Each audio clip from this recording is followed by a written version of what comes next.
Hi, it's Dr. Jenkins. I'd like to read a book to you today. It's called Wilma Unlimited. It's how Wilma Rudolph became the world's fastest woman. It's written by Kathleen Krull, and the author and the illustrator is David Diaz. Here's the title page.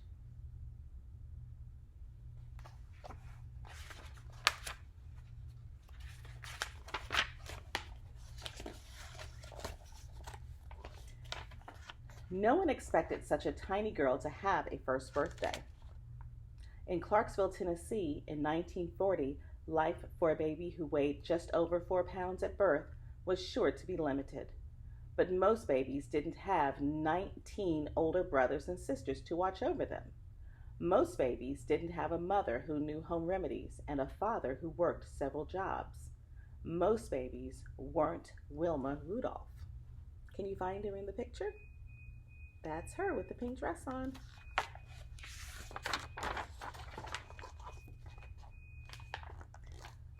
Wilma did celebrate her first birthday, and everyone noticed that as soon as this girl could walk, she ran or jumped instead. She worried people, though. She was always so small and sickly.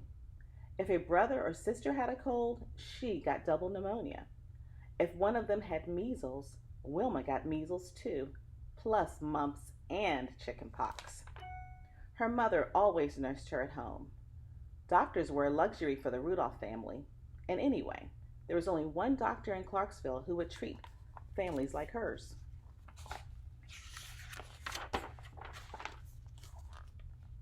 And there's the doctor.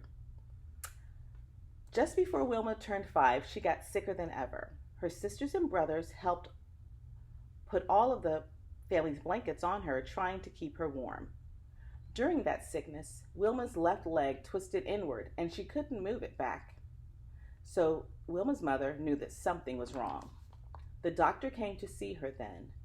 Besides scarlet fever, he said, Wilma had also been stricken with polio. In those days, most children who got polio either died or were permanently crippled. There was no cure. News spread around Clarksville. Wilma, that lively little girl, would never walk again.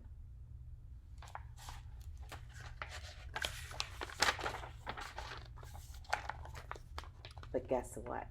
Wilma kept moving any way she could. By hopping on one foot, she could get herself around the house, to the outhouse, which is how they use the bathroom, in the backyard, and even on Sundays to church. Wilma's mother urged her on. Mrs. Rudolph had plenty to do: cooking, cleaning, sewing patterned flour sacks into clothes for her children, now 22 in all.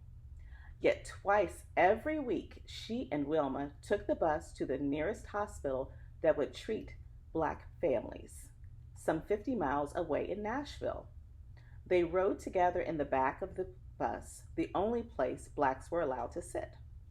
The doctors and nurses at the hospital helped Wilma do exercises to make her paralyzed leg stronger. And at home, Wilma practiced them constantly, even when it hurt. So there they are, riding the bus just outside of Nashville.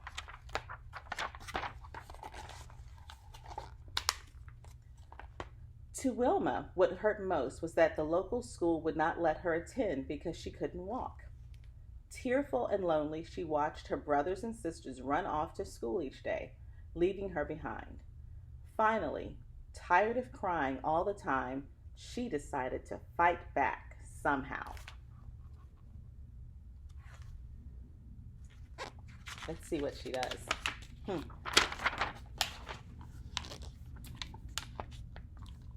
Wilma worked so hard at her exercises that the doctors decided she was ready for a heavy steel brace.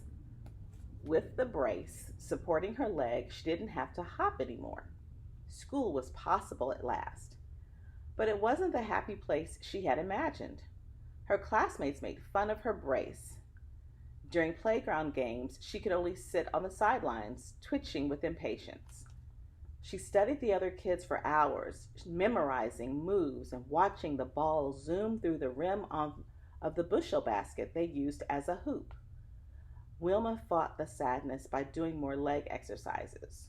Her family always cheered her on, and Wilma did everything she could to keep them from worrying about her. At times, her leg really did seem to be getting stronger, and at other times, it just hurt. Wow. Can you imagine having to watch everyone play? I bet that was a great motivator for her.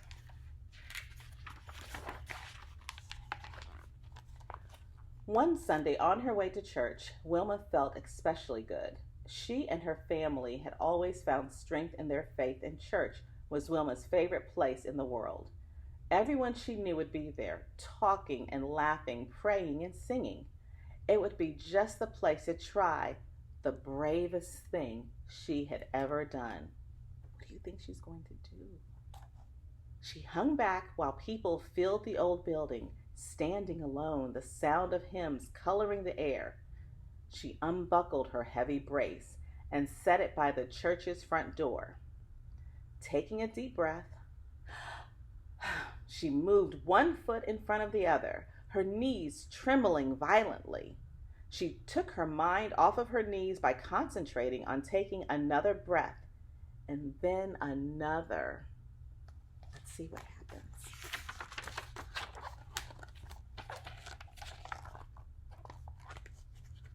Look at her. She doesn't have her brace on. She's in church, walking in.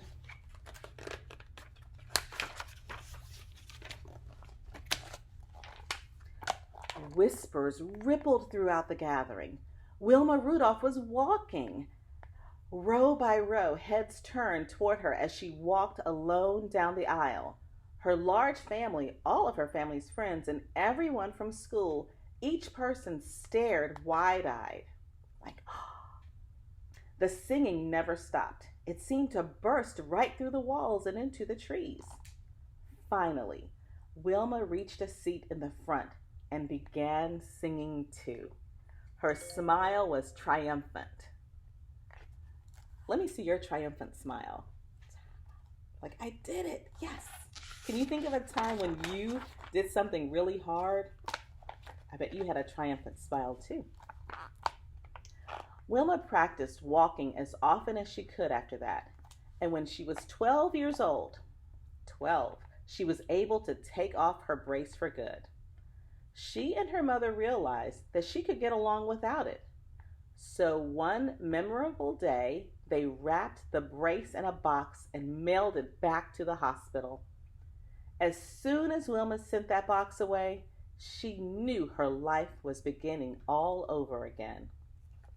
Wow, that was pretty amazing, huh? Let's see what happens next. After years of sitting on the sidelines, Wilma could not wait to throw herself into basketball, the game that she most liked to watch. She was skinny, but no longer tiny. Her long legs would propel her across the court and through the air, and she knew all the rules and all the moves. Remember, she used to watch them play. In high school, she led her basketball team to one victory after another. Eventually, she took the team all the way to the Tennessee State Championships. There, to everyone's astonishment, her team lost. Uh-oh. It's pretty disappointing, I bet. Wilma had become accustomed to winning. Now she slumped on the bench. All of the liveliness was knocked out of her. Have you ever lost something you just thought you were going to win? You were pretty disappointed. I bet Wilma was too. But at the game that day was a college coach. He admired Wilma's basketball playing, but he was especially impressed by the way she ran. That's interesting, huh? He wanted her for his track and field team. With his help, Wilma won a full athletic scholarship to Tennessee State University. She was the first member of her family to go to college.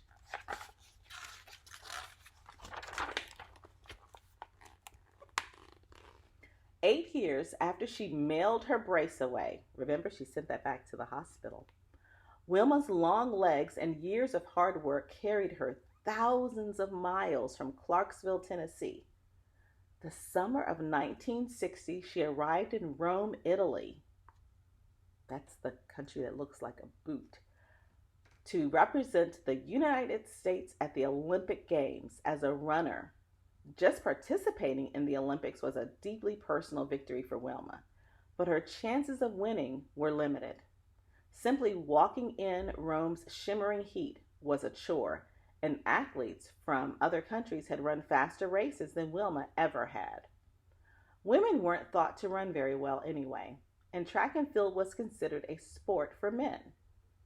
And the pressure from the public was intense. For the first time ever, the Olympics would be shown on television, and all the athletes knew that more than 100 million people would be watching. 100 million people. Wow. Worst of all, Wilma had twisted her ankle just after she arrived in Rome. It was swollen and painful on the day of her first race. Now, I can tell you, I've been to Rome, and it is very, very warm in the summer. So I'm sure it was a lot warmer than Tennessee for her. Let's see what happens, though. She has a lot of obstacles between the heat and she twisted her ankle, and just the media cameras, the television cameras all over. I bet she's very nervous. So let's see what happens. Yet once it was her turn to compete, Wilma forgot her ankle and everything else. She lunged forward, not thinking about her fear, her pain, or the sweat flying off of her face. She ran better than she ever had before, and she ran better than anyone else. Grabbing the attention of the whole world, Wilma Rudolph of the United States in Clarksville, Tennessee, won the 100-meter dash. No one else even came close. An Olympic gold medal was hers to take home. Wow, it's exciting. So when it was time for the 200-meter dash, Wilma's graceful long legs were already famous.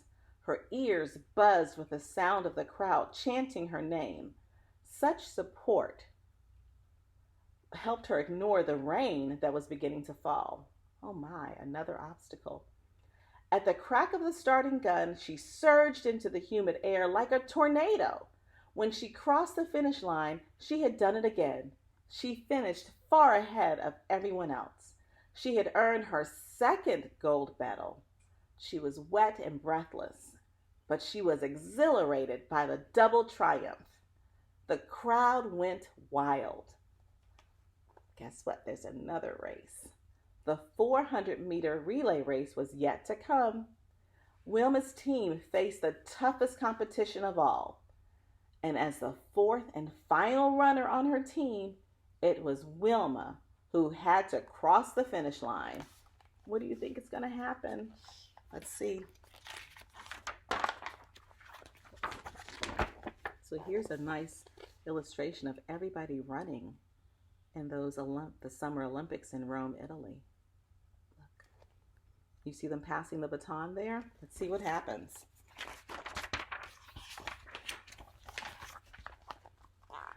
Wilma's teammates ran well. They passed the baton smoothly and kept the team in first place. Wilma readied herself for the dash to the finish line. As her third teammate ran toward her, she reached back for the baton and nearly dropped it. As she tried to recover from the fumble, two other runners sped past her. Wilma and her team were suddenly in third place. Ever since the day she had walked down the aisle at church, Wilma had known the power of concentration. Now, legs pumping, she put her mind to work. In a final electrifying burst of speed, she pulled ahead. By a fraction of a second, she was the first to blast across the finish line. The thundering cheers matched the thundering of her own heart. She had made history. She had won for an astounding third time. Wow. At her third ceremony that week, as the band played the Star-Spangled Banner, Wilma stood tall and still like a queen, the last of her 3 Olympic gold medals hanging around her neck. Wilma Rudolph, once known as the sickliest child in Clarksville, Tennessee, had become the fastest woman in the world. You'll have to forgive Sammy for barking at the neighbor's dog. So, that's the story about how Wilma Rudolph became the fastest woman in the world. It took concentration, hard work, perseverance. She pushed through. When other people didn't think she could do it, she did it. So I know as you all get ready to participate in your field day, I want you to push through, have fun, concentrate, and do the best you can. Good luck!